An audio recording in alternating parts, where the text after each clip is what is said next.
రాధాకృష్ణ గారు నా వ్యాఖ్యలపై స్పందించినందుకు ధన్యవాదాలు.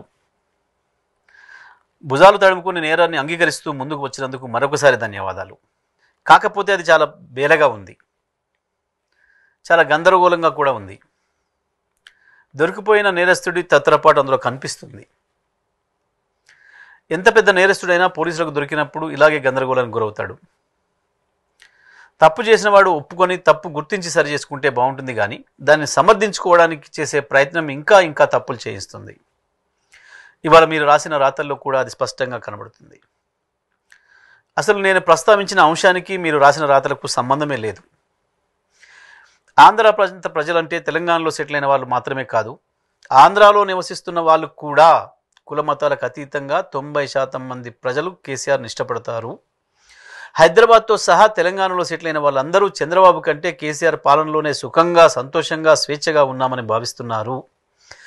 ఈ విషయాన్ని 2018, 2023 ఫలితాలు స్పష్టంగా చెప్పాయి. సెటిలర్లంతా కేసీఆర్ వెంటే ఉన్నారు. నువ్వు ఎన్ని చెప్పినా కేసీఆర్ నుంచి సెటిలర్ను విడదీయలేవు. 2018 ఎన్నికల్లో కాంగ్రెస్తో పొత్తు పెట్టుకొని చంద్రబాబు కేసీఆర్ గారితో నేరుగా ఢీకొంటే చంద్రబాబును తిరస్కరించారు. కేసీఆర్ వెంటనే సెటిలర్లందరూ నిలబడ్డారు. 2023లో కూడా అదే పునరావృతం అయ్యింది. నీ విశ్లేషణ చెత్త పలుకు అని అర్థమవుతుంది.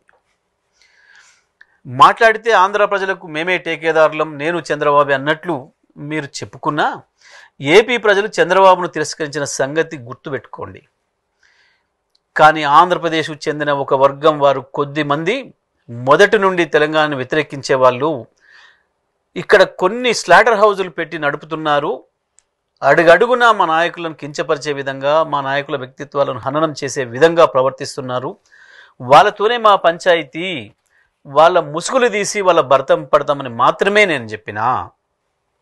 ఏ ఆధారం లేకుండా పుంకాలుగా వేల కొద్ది పేజీలు మా నాయకులపై రాసిన రాతల గురించే నేను ప్రస్తావించిన. మీడియా విలువలు, జర్నలిజం విలువల గురించి మాత్రమే మాట్లాడిన. కానీ మీరు ఆ అంశాన్ని వదిలేసి కేసీఆర్ గారిపై, కేటీఆర్ గారిపై, బీఆర్ఎస్పై మీ అక్కసినంతా వెళ్ళబోసుకున్నారు, విషయాన్ని వెళ్ళగక్కినరు. కేసీఆర్, కేటీఆర్ వ్యక్తిత్వాలపై జరిగిన దాడి లక్షలాది మంది అభిమానులు, కార్యకర్తల హృదయాలను గాయపరిచిన సంఘటనలు మీకు చాలా చిన్నవిగా కనపడ్డాయి. అవి పట్టించుకోవాల్సిన అంశమే కాదని మీరు సెలవిచ్చారు. తన అభిమాన నాయకుల్ని, వారి వ్యక్తిత్వాన్ని హననం చేస్తే అభిమానులు, కార్యకర్తలు చేసిన చిన్న నిరసన మాత్రం మీకు చాలా పెద్దదిగా కనపడింది. వ్యక్తిత్వం అనేది మీ దృష్టిలో చాలా చిన్నది కావచ్చు, అది పెద్దగా పట్టించుకోవాల్సిన విషయం కాకపోవచ్చు మీకు, కానీ మాకు అదే ప్రధానం. ఒక రాజకీయ పార్టీ విధి విధానాలపై, గెలుపోటములపై ఎవరైనా విశ్లేషించవచ్చు, కానీ ఆ సందర్భంగా బీఆర్ఎస్పై మీరు చేసిన విశ్లేషణ, మీరు ఉపయోగించిన భాష, వాడిన పదాలు జర్నలిజం పరిధులను దాటింది. మళ్ళీ మీ మాటల్లోనే చెప్పాలంటే, మీరు రాసిన రాతల్లోనే, మీరు రాసిన పదాల్లోనే చెప్పాలంటే మీ బల్పును, అహంకారాన్ని తెలియజేస్తుంది. ఏదో పుట్టింటి గొప్పతనం, మేనమామ దగ్గరలాగా కేసీఆర్ గొప్పతనం నా బోటి వాళ్ళ దగ్గర అనేదో మాట్లాడినవే. నేను కూడా అనొచ్చు, నీలాంటి బోడిగాడికి మా కేసీఆర్ గురించి చెప్పే అక్కర నాకు లేదు అని చెప్పి అనొచ్చు. కానీ నాకు సంస్కారం ఉంది. ఇక కేసీఆర్ సంస్కారం గురించి, కేసీఆర్ దయాగుణం గురించి, కేసీఆర్ క్షమాగుణం గురించి మీకు ఒక విషయం గుర్తు చేస్తా. ఉద్యమ సందర్భంలో మీరెంత విషయం జిమ్మినా, తెలంగాణ ఏర్పడ్డ తర్వాత కూడా తెలంగాణ మంత్రివర్గం పైన, తెలంగాణ శాసనసభ్యులు, శాసన మండలి సభ్యులపైన, తెలంగాణ శాసనసభ పైన మీరు ఎంత దిగజారి మాట్లాడినా, ఎంత జుగుప్సాకరమైన కామెంట్స్ చేసినా, మిమ్మల్ని 100 సార్లు జైలుకు పంపే అవకాశం వచ్చినా, ఏ విచారణ ఏది అక్కర లేకుండా మిమ్మల్ని శాసనసభకే పిలిచి చక్కగా నేరుగా జైలుకు పంపించే అవకాశం వచ్చినా ఆ పని చేయకుండా కేసీఆర్ మిమ్మల్ని వదిలేసిండు కాబట్టే ఇవాళ మీరు బయట తిరుగుతున్నారు. అది కేవలం కేసీఆర్ దయాగుణానికి, కేసీఆర్ క్షమాగుణానికి నిదర్శనం. మిమ్మల్నే కాదు, మీతో పాటు మీ గురువు చంద్రబాబు నాయుడు గారిని కూడా జైలుకు పంపే అవకాశం వచ్చినా, తన చేతిలో అధికారం ఉన్నా వద్దులే మనకెందుకు, రాజకీయ కక్షల ఆలోచన మనకెందుకు, మనకు కావాల్సిన తెలంగాణ రాష్ట్ర ప్రయోజనం కదా, శాశ్వతంగా వెళ్ళిపోతున్నట్టున్నాడు ఆయన, పీడబోతే తెలంగాణకు అంతకు మించిన అదృష్టం ఏముంటుంది అని చెప్పి తెలంగాణ కొరకు వదిలేసిండనే విషయం, ఆ విజ్ఞతను కేసీఆర్ ప్రదర్శించిండనే విషయం మీకు మరొకసారి గుర్తు చేస్తున్నా. కానీ మీరు మాత్రం మోడీ గారి అండ ఉందని, చంద్రబాబు మీ చెంతన ఉన్నారని, తెలంగాణ ముఖ్యమంత్రి మీ చెప్పు చేతుల్లోనే ఉన్నారని మీరు ఇష్టం వచ్చిన పద్ధతుల్లో మీడియాను అడ్డం పెట్టుకొని దాడి చేస్తూ, ఉడత ఊపులకు నేను భయపడను అని హూంకరించిన మీరు ఇవాళ వందల మంది పోలీసులను కాపలాగా తెచ్చుకొని జరగని దాడికి ఖండాలను ఇప్పించుకుంటూ వాళ్ళను వీళ్ళను బతిమాలి మీరు చేస్తున్న హడావుడి, మీరు ఏ ఊపులకు దేనికి భయపడతారో అర్థమవుతుంది. ఇక మరుగుజ్జు విషయానికి వస్తే, సరే సాధారణంగా మరుగుజ్జు అని మనం ఎవరినంటాం, సహజత్వానికి విరుద్ధంగా ఉన్నప్పుడు, మనిషి సహజంగా ఎదగాల్సిన వయసుకి ఎదగాల్సినంత ఎత్తు ఎదగకపోతేనో, మానసికంగా ఎదగకపోతేనో, లేదా ఏదైనా సందర్భంలో ఎవరైనా దేని కొరకైనా ప్రయత్నించి తీవ్రమైన ప్రయత్నం చేసి కూడా దానికి చేరుకోలేకుండా ఉన్న చోటనే నిలబడిపోతున్నాం, అటువంటి సందర్భంలో మరుగుజ్జు అని వాడతారు. ఆ పదాన్ని మరుగుజ్జు అని అక్కడ వాడతారు. కానీ నాకు ఆశ్చర్యం వేసింది. సరే, నేను మీకు తెలియకపోవడం అనేది మీ మరుగుజ్జుతనం తప్ప నా మరుగుజ్జుతనం కాదు. అది నేను ఎందుకు మీకు తెలియకపోవడం అనేది మీ మరుగుజ్జుతనం. మీరేందో నాకు బాగా తెలుసు అనువనువు. నేను 11 సంవత్సరాల వయసులోనే కులం గోడల్ని బద్దలు కొట్టి సామాజిక అంతరాలు లేనే లేవు అని చెప్పిన ఆలోచనలతో వికసించిన వాడిని. 16 ఏళ్లకే పీడిత ప్రజల కొరకు ప్రాణం ఇవ్వటానికి వెళ్ళిన వాడిని, సమాజం కొరకు ఆరాటపడ్డవాడిని. ఆ తర్వాత నాకు జన్మనిచ్చిన ఈ నేల తల్లి విముక్తి కావాలని 25 ఏళ్లుగా నమ్ముకున్న నాయకుడు కేసీఆర్ వెంట నడుస్తూ 14 ఏళ్ళు విరామం లేకుండా, రాజీ లేకుండా పోరాటం చేసిన వాడిని. 10 సంవత్సరాలు మీ దోపిడి వల్ల అన్యాయానికి గురైన నా నల్గొండ జిల్లాను బాగు చేసుకోవడం కొరకు తెలంగాణలో కేసీఆర్ నాకు ఇచ్చిన బాధ్యత నిరంతర విద్యుత్తును ప్రజలకు అందించడం కొరకు పనిచేసిన వాడిని, దాంట్లో విజయం సాధించిన వాడిని. ఇక నా పరిపక్వత ఏందో, నా రాజకీయ ప్రస్థానం ఏందో అందరికీ తెలిసి ఇవ్వాలి. ఇక మీ గురించి మాట్లాడుకుందాం. మీరు రాసిన పోలిక పాపం తల్లిదండ్రుల సహకారంతో తల్లిదండ్రులు పంపిస్తే అది ఏ రాష్ట్రానికైనా ఏ దేశానికైనా వెళ్ళి చదువుకునే, పాఠశాలకు వెళ్ళి చదువుకునే పిల్లలకు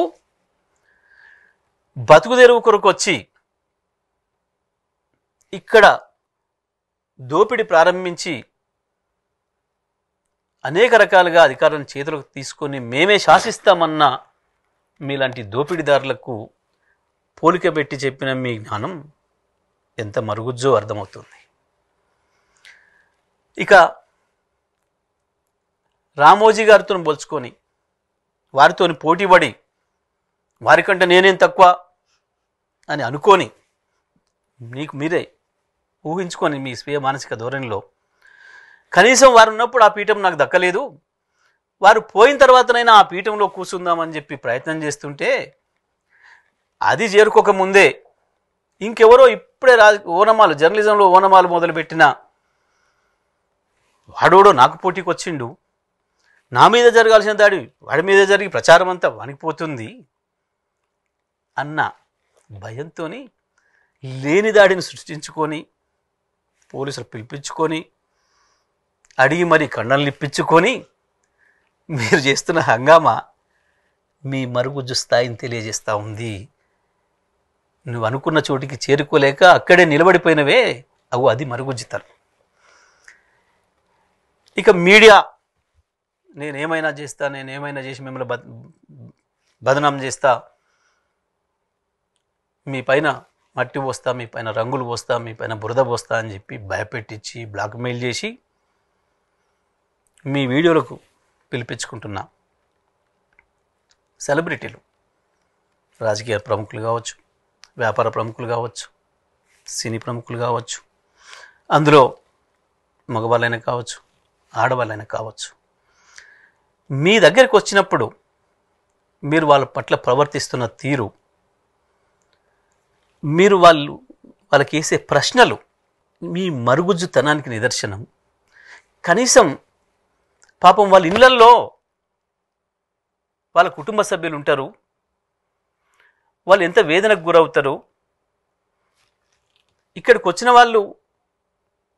వాళ్ళు మీ పట్ల భయంతో ఎంత హింసపడుతున్నారు అన్న విషయాన్ని కూడా గ్రహించలేని మీ మానసిక పరిస్థితి మరుగుజ్జుది.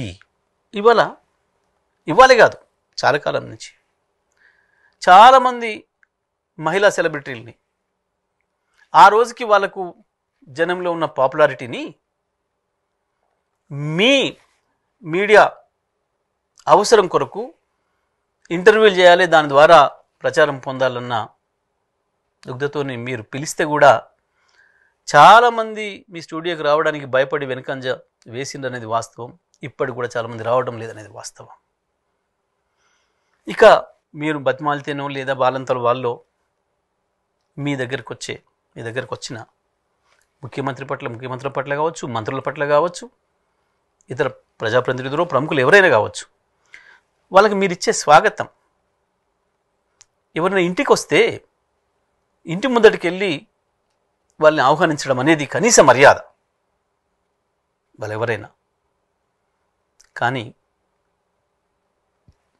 మీ ప్రవర్తన,